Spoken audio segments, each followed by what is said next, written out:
Ayan guys, yan po ang karugtong kanina sa unang video ko na pagpasok namin po sa Lalal. Ito po ngayon po guys ay pababa na po kami sa ilog kung saan po sinasabi nila po ay merong falls. Ayan po guys. Ayan. Ayoko sanang tumuloy guys kasi sobra talagang tuktok yan kasi natanong po ko ilang steps.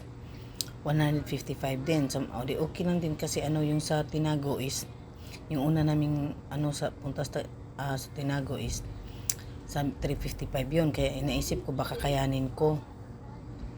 Ayan guys, ayoko talaga sanang tumuloy kasi natatakot ako guys kasi sobra talagang tahimik ko ng tao. Pero meron naman ding nag-guide sa amin, yung kapatid ng kapitbahay namin.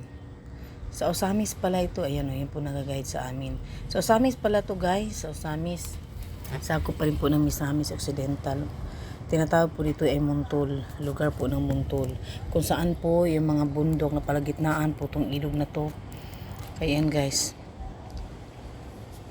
Ayan, bumaba si Inday Bisaya o Panay Silip kasi nagtatanong na talaga ako guys kung makita na ba ang falls. Ayan guys, alam mo naman, nag-discover tayo kung saan ang mga falls dito sa Misamis Occidental. Ayan guys. Ayan guys, sa baba na. Panay tanong ko guys kung makita na ba yung falls. Ayan.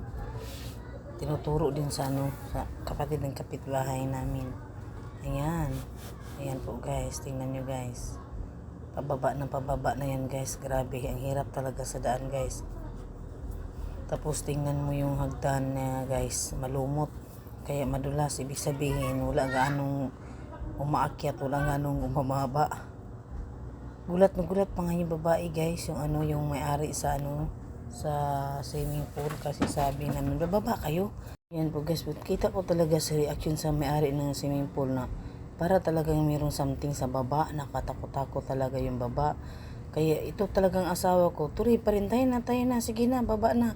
Kaya bumaba na lang talaga kami guys. Ayan, ang hirap kaya guys kasi masyad 150 ang step, but tuktok talaga siya guys, di kagaya sa 355 step doon sa Tinago is merong hawakan. Yan talaga guys, tingnan mo yung daan guys. So tingnan mo yung daan guys, talagang tuktok talaga guys, ginawa talaga namin dahil sa content lang po. Ayan po, ayan, sana sundan niyo po yung video ko po kasi meron pa talagang karugto nito, merong mga pangyayari na hindi kami tumuloy. Ayan po guys, ganun po talaga katuktok guys, wala talagang tao, bilang lang po yung taong nandyan po.